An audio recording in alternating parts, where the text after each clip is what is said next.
Daisy. And I'm Terry. And this is the Monday Mindset Podcast, where we share things of interest to us and hopefully to you. So let's get started with episode number 235. And this week, it's Daisy's turn to share something with us. Daisy, what do you have? Well, Terry, don't get too excited, but I have a new podcast for you. It's been a long time since I've come to you with a new podcast.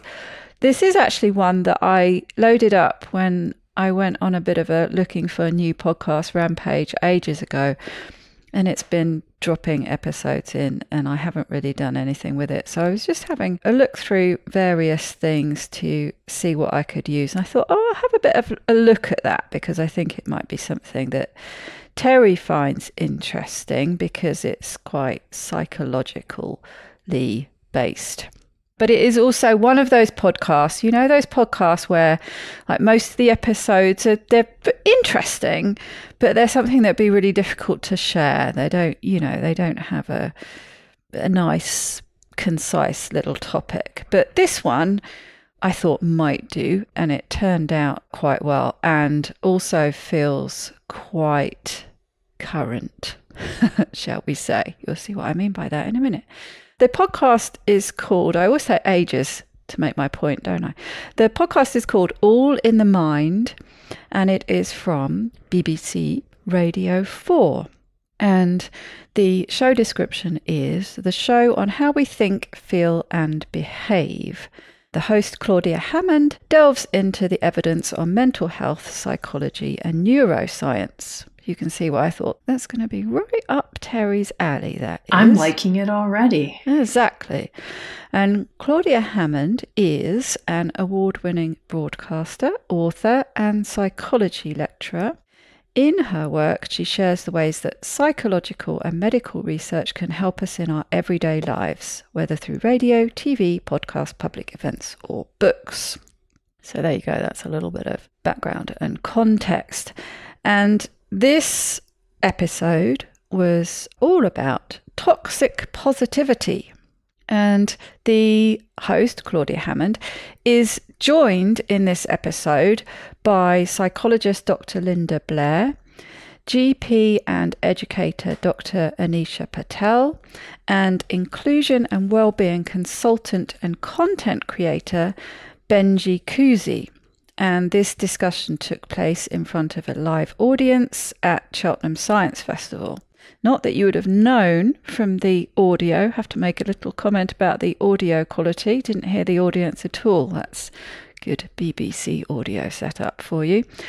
And it's basically talking about what is toxic positivity and how it can hurt you and the people around you.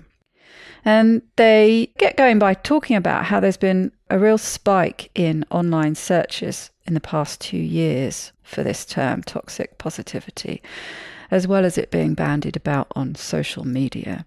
And she defines it as the pressure from other people to be constantly positive and suppress negative emotions.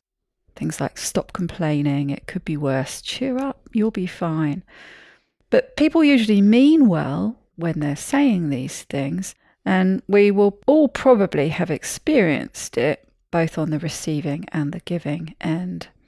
They start off their discussion by, Claudia Hammond asks her guests for examples of what toxic positivity means to them. So Linda kicks off talking about a friend of hers who is a personal trainer, and she broke her shoulder in a car crash and spent a while waiting for an operation and had a really tough time and was really miserable. And the kind of comments she got was, you'll be fine. You're so fit. You're a personal trainer. You'll get through this. No problem.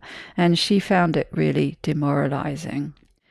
Anisha cites COVID. She says there were so many messages during COVID about staying positive, look on the bright side, keep up the good vibes. And there were so many posts on social media about all the stuff people were doing and achieving. during lockdown at home, their new hobbies, etc. A lot of sourdough baking. Yes, exactly. And all the things. And of course, people were like social media. That is one of the biggest problems. And they mention this later, is it is so curated. And, so you're just giving a highlights reel, I think is how one of them refers to it later. But for a lot of people, most probably, it was a really difficult time. And so this toxic positivity can just make people feel worse and lowers self-esteem. Benjy says it's about pressuring people to be dishonest about how they truly feel. The intent might be positive, but what you're really doing is dismissing that person's true feelings or not allowing them the space to express their true feelings. We won't go into the conversation we were having before we recorded this podcast, but you actually pretty well said that about something we were discussing. And I like this term. He calls them silver lining retorts. And I'm sure we can all think of plenty of examples, like I said earlier, of both giving and receiving. Sometimes life is not great, and we should be allowed to be honest about that. The next question, and this was directed at Dr. Linda Blair, the psychologist, is the term a recognised term in psychological research? And Linda says yes, in research, although fairly recently, but not in the DSM. So there's no official diagnosis. But she says there are indisputable repercussions from it. It lowers self-esteem and causes people to feel less good about themselves. And it can also lead to physical symptoms. Claudia asked Linda about people who make comments like the ones made to her friend with a broken shoulder and says, well, surely they mean well and, they're trying to be nice, right? And she says they're more concerned about their own fear. They don't want to think about it. They're thinking more about themselves than the other person. I want you to be okay because I don't want it to happen to me. Although they're not doing that consciously. There's no malice behind it, although I'm sure sometimes there can be.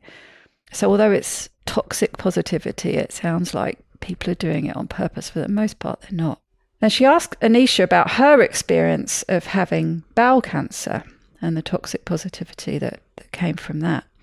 Anisha was 39 years old when she was diagnosed with bowel cancer. And she'd had symptoms that she just put down to things like constipation and working really hard. She's a GP, young children, very, very busy. But she was diagnosed. She had 2 major surgeries and months of chemotherapy. And nobody around her, her family and peers, had really experienced cancer that much. And she said, maybe that was to do with her age. People meant well. She knows that people meant well, but they repeated phrases like, oh, you'll be fine. It could be worse. You could have had stage 4 cancer. It was stage 2. You're doing brilliantly. And she says it goes back to people not being comfortable with her situation and not knowing what to say. She says one of the biggest things to come out of it for her is that we have to learn how to become comfortable with somebody else's discomfort. And the host, Claudia Hammond, goes on to ask Linda whether she finds in her work that people are feeling an increased pressure to feel positive about things. And she says, yes, absolutely, especially young adults. People feel so guilty about feeling negative, about expressing negative emotions. But she says, why should people feel guilty about having a very normal range of emotions? It's not normal to feel positive all the time. And going on from that, she asks her, has it changed? Has this changed over time? Is there more toxic positivity around? Or is it just that we've got a word for it now? And I think, that applies to a lot of things, doesn't it? Has it always been like this? Are we just more aware of it now? But she says, no, she definitely thinks there is more. Yes, we do have a label for it, but there is more. And she maintains that COVID really shook things up and that we're only starting to unravel the mess that it created. And she says that she actually came out of retirement because there is so much need for help so much of an increased need for help. And she cites social media as having a major role. She says she kind of hates to blame the thing that everybody blames. But she says the big problem with social media is that you choose only to give part of yourself, but it looks like a whole to other people. And Benjy comments on this. And so it was him who says, we all know that social media is a highlights reel. We know that logically, but we get sucked into the trap of believing that what we're seeing on people's feeds is the life that they're truly living. They're living an amazing life, so I need to live an amazing life. And we then start curating our lives to reflect that. So we're feeding into the same problem. But we feel twice as bad about that because it's fake. So we have this mismatch.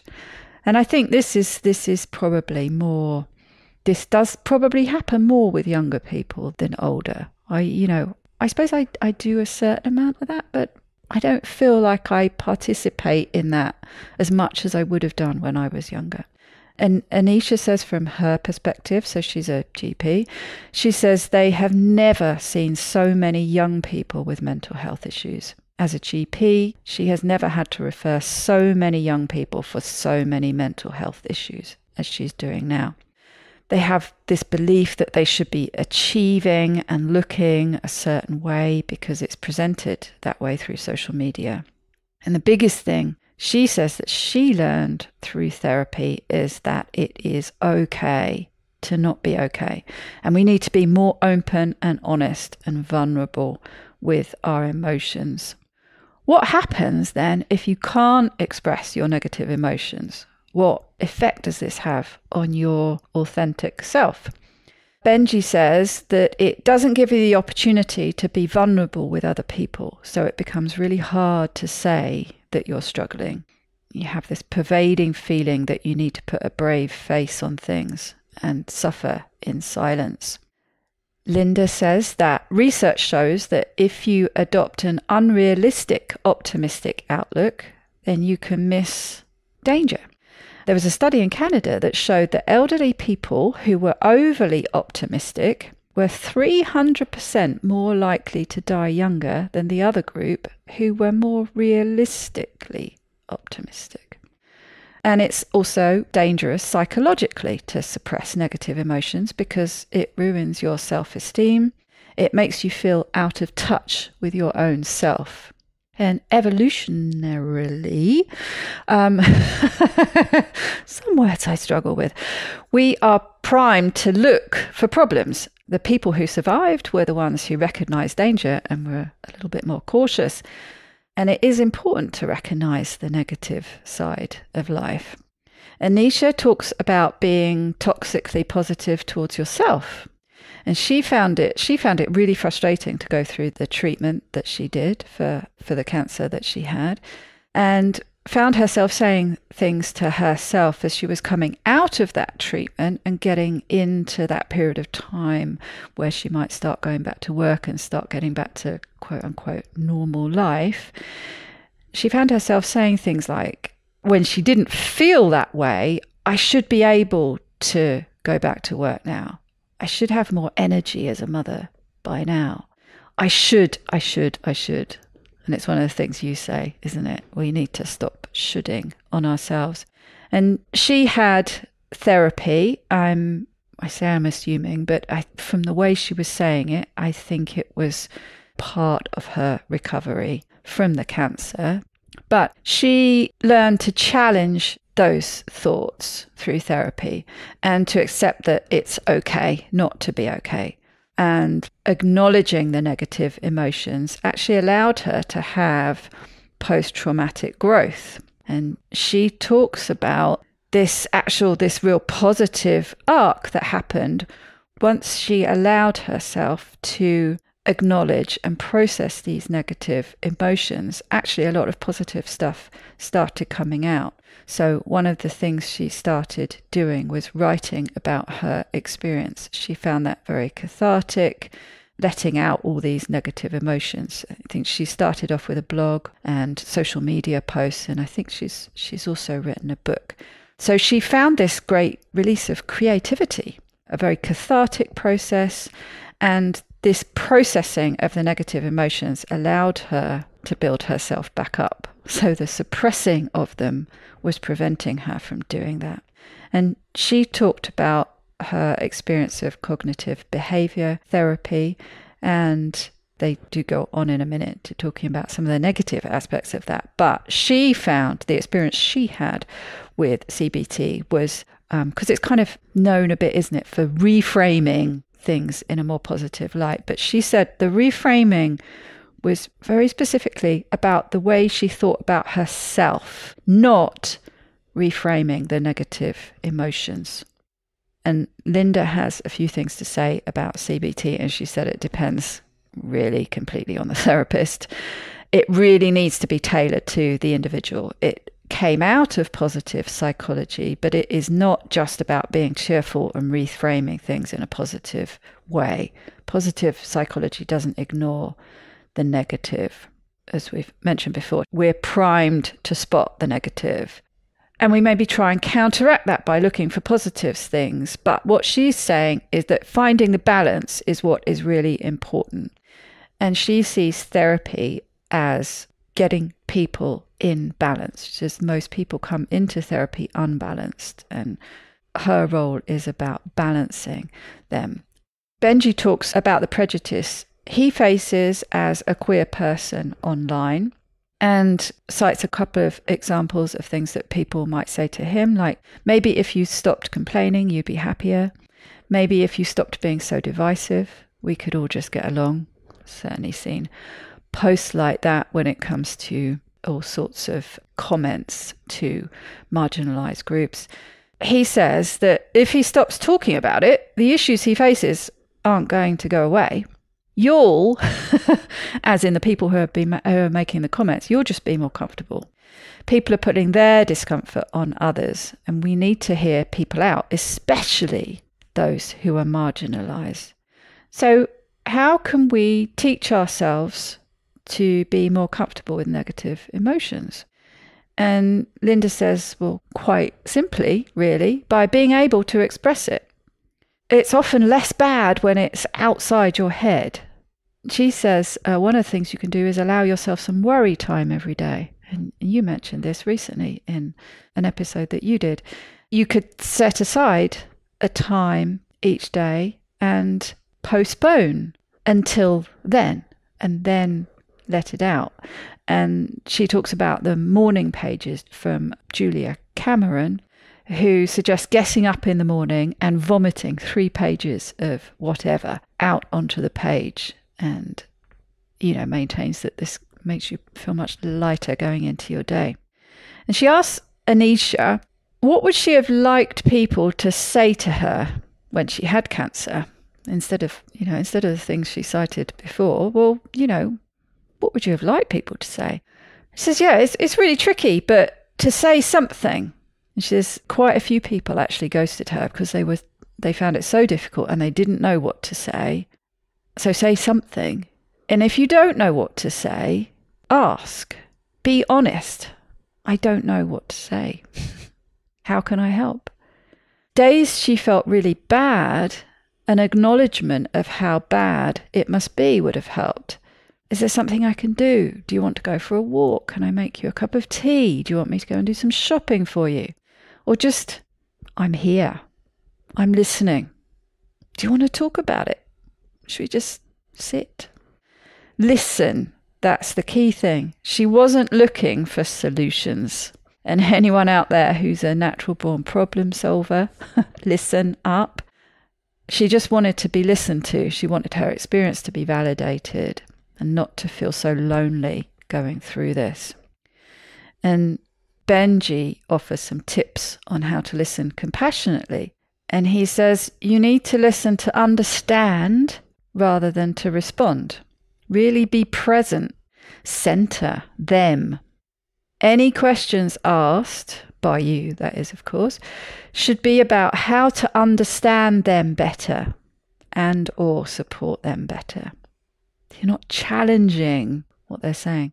Is there an antidote to social media? Was another question. And Benjy says more honesty and authenticity.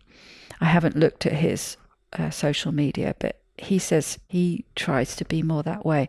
Being vulnerable and not afraid, often easier said than done, of course, of how people might judge you.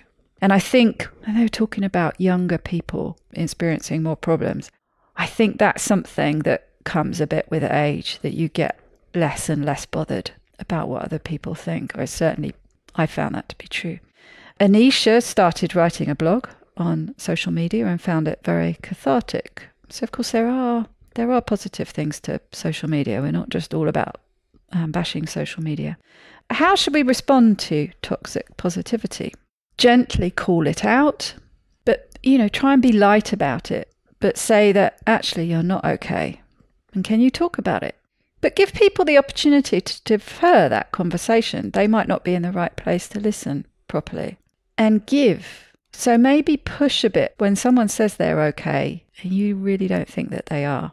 Ask them if they want to talk about it. Again, maybe not now, maybe later, another time. The host wraps it up by saying that realistic optimism is good, but sitting with uncomfortable emotions is okay. We need to choose our words carefully if we're trying to comfort someone else. So I thought it was a really interesting subject. I thought they raised some good points, some good things to think about. Like I said, we can think of examples of things that we say. We always want to be positive, don't we? We want to try and put a positive spin on things. And we can think of examples of when we receive that positivity, when it's just not right, or how we learn to suppress those negative emotions and or not talk about them. My example is always, of course, talking about my depression, but I don't, which is ironic because I do mention it quite a lot on this podcast, but I do struggle to say I'm not feeling okay when someone asks me. And, I have tried a little bit more actually saying, well, you know what? No, I'm not. My depression's been, shouldn't call it my depression, should I? The depression that I've been experiencing has been really bad lately. And yeah, it's tricky because some people that I'm close to, that I want to lean on, probably this comes down to it's not a good time for them to talk about it, or perhaps they don't feel they've got strong enough shoulders to take it on. But saying things like, oh, you'll be okay, you'll be okay, you've got through it before, you know how to solve this, doesn't help. Or things like, actually saying things like, well, what can we do to cheer you up? Which you would think would be okay, kind of isn't, because asking what's wrong, what made you feel that way, what can we do to cheer you up? I struggle with those kind of responses because I feel like it so completely misses the mark. This is not just a little something that upset me and I can go and do something to cheer me up and everything will be okay. So it's very, very tricky. It's very tricky for people giving and receiving. And so I think it's a bit of a minefield and a massive, massive grey area. But yes, I did find it interesting that we've had this rise in what has become known as toxic positivity, and that they seem to be saying that COVID really was the thing that brought it up to the surface.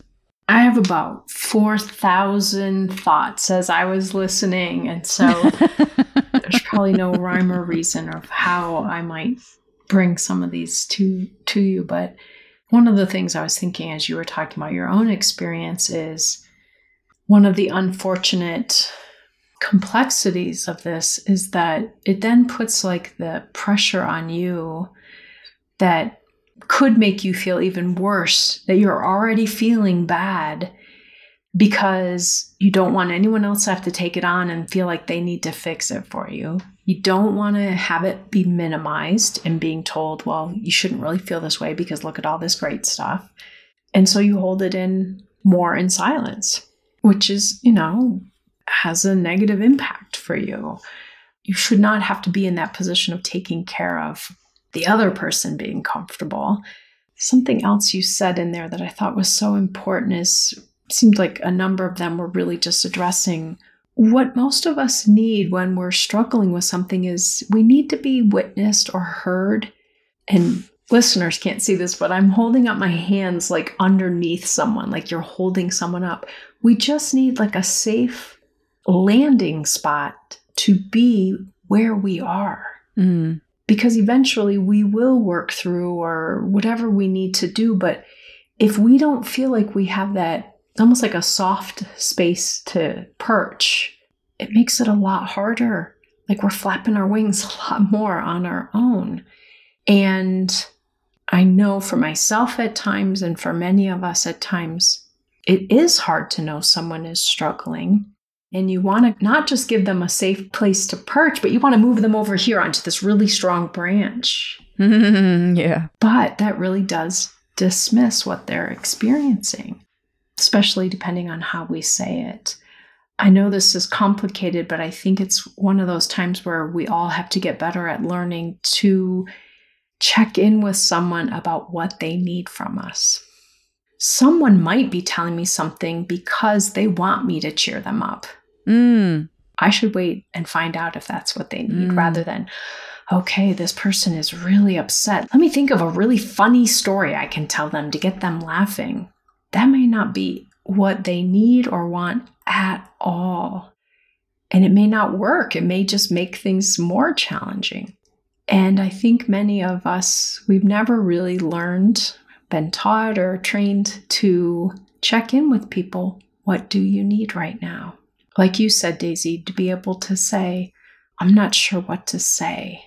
What would be helpful right now? Now, the unfortunate part of that is sometimes when you're in that struggling space, you don't know what would be helpful. Yeah, I was just going to say that. Yeah. If you did, you would do it or get it or whatever. I think what Anisha said about feeling validated, feeling seen, feeling heard, you're wanting, I suppose, she wanted somebody, she wasn't looking for solutions. She just wanted people to say, yeah, that's really shitty.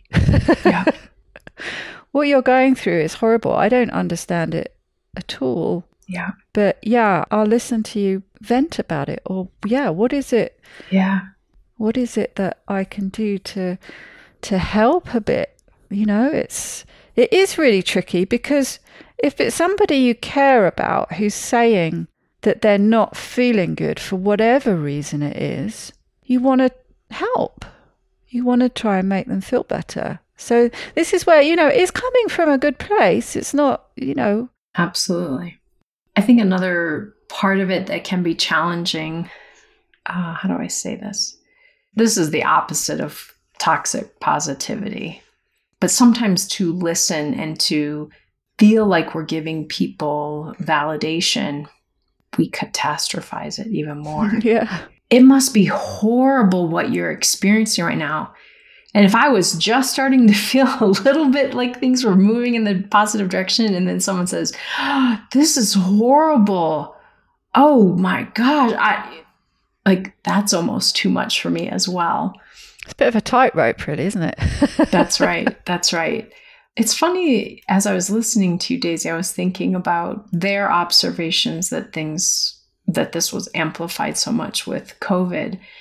And it's so weird because I'm thinking, I didn't hear a lot of toxic positivity from what I can think of, but I think it's also a way of some of us, maybe not all of us, but almost trying to bury our heads in the sand when things feel overwhelming.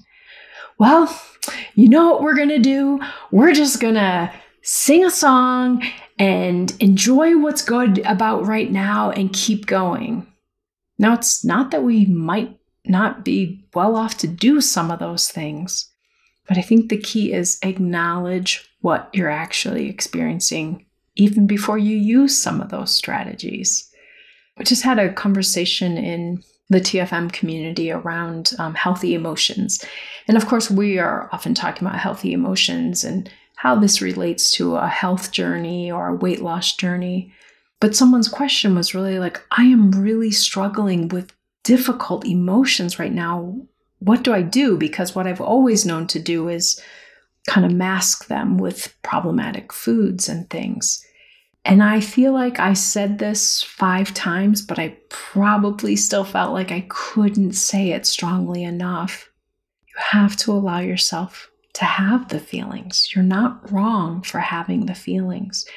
And I think that's the complexity of toxic positivity. It's either us imposing it on ourselves or others imposing it on us. We should not be having this difficult experience or feeling right now. We should see the sunshine in it. We should see the positive that's coming from it. We should transmute it right now versus let me be in it right now. And you've highlighted this before in some of your episodes too, Daisy. But it's that balancing act of how do I acknowledge it, my own feelings? How do I acknowledge other people's experiences and feelings without rushing them to ditch them or get out of them, while also not encouraging latch onto it and stay there. Mm. And I feel like in some way that's part of the origin of toxic positivity is we started learning more and more about what positivity can do, what effects it can have chemically and stuff. A lot of us just bought into it. All right. Hey, Let's turn that frown upside down. Yeah. Let's go. Yeah, we rush it. Fake it till you make it. Sit with it. Let people sit with it and help them know when it's time to move forward with it, when it's time to stay with it and not get stuck there. Yeah, I think this being comfortable with other people's discomfort, but being comfortable with your own discomfort as well. You know, so you're not dismissing it with other people and you're not dismissing it with yourself. And especially, I mean, you see it so often, the dismissal of the rage and frustration that often comes out with marginalized groups. And it is, people are so quick to, oh, why can't we all get along? And, you know, we're all the same underneath. And, and yeah, all that does is dismiss, you're just being dismissive. Yeah. And you're making people more angry, more frustrated.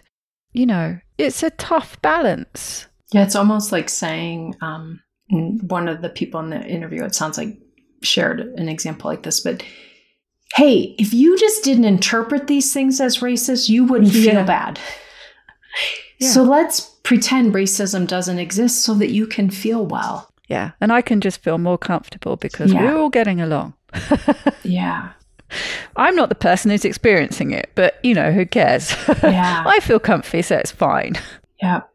So sometimes, you know, I said we're not doing it consciously, but some of it is very close to the surface of being a conscious thing. You know, it depends. Like with anything, there's a real spectrum, isn't there? One of the other things I was thinking as you were talking today, Daisy, is it reminds me of a book. And those people who know me through TFM probably can just imagine which book I'm going to say here. But I think it's such an important one. It's Kristin Neff's book, Self-Compassion. Because self-compassion doesn't say, enable yourself. It doesn't tell us to wallow in things, but it does tell us to acknowledge the kind of suffering, the experience of things as painful and difficult, and be able to even say to ourselves, it's okay that you're struggling with this. Because in this toxic positivity, the way many people then experience is, I shouldn't be bummed out right now. I shouldn't feel depressed. I shouldn't be anxious. I shouldn't be angry. I should just be grateful for all the things I have. And I've listened to people, when I was a therapist, I listened to people do this in their mind. They made themselves feel worse in their depression because they didn't feel justified that they should be able to have those feelings. Yeah. I have a good job. I have supportive friends. I'm safe. I have a home that's in a nice area that I feel safe in or whatever. That then made them discount their challenging feelings even more because it's almost like they had no right to them. You know that saying that sometimes parents use and other people might use, like, hey, stop crying or I'll give you something to cry about. It's almost like we're doing that to ourselves in some of these situations. I have no right to be feeling down because look how fortunate I am. That didn't take away the down feelings, and it probably piled them up higher. So self-compassion, I think, is also part of the antidote to toxic positivity. It's allowing yourself to say, I am struggling, and not rush yourself out of it, not let anyone else rush you out of it, but also pull on your resources to know that you will move forward when you're ready to move forward. You will continue to heal, but you can't be pushed into it. You can't push yourself into it, and you're not going to heal by denying it. Yes, I found it really interesting listening to the GP, Dr. Anisha Patel, talking about all the things that changed in her life when she did acknowledge and process those difficult emotions. You know, the creativity that was unleashed, the changes to her career, and all these things, these positive things that came out, and these changes that happened once she stopped denying them and trying to suppress them and thinking of all the things she should be doing, she should be feeling, and she shouldn't be feeling, and just worked through them all and processed them. And yeah, all these new things came out of it. And maybe that's a nice frame for all of us to think about as far as not imposing toxic positivity on anyone, that in doing so, we are kind of robbing them of the experience of winding their way through this that may allow for all of those opportunities that changed her in ways that she would not have experienced. Don't rob people of that experience. Yeah. So there you go. A new podcast. Well, new to me, or been sitting in my podcast collection for a while, but actually looked back through the episodes. New to me. Nice. But quite a good one. I think you might enjoy it. Absolutely. Absolutely. You know, we're going to start ping-ponging. You're going to do an episode from that one. I'll do an episode from that one. Very good. Okay. Well, until next week, I look forward to hearing something that you want to share. Have a wonderful week. You too, Daisy. Take good care, everyone.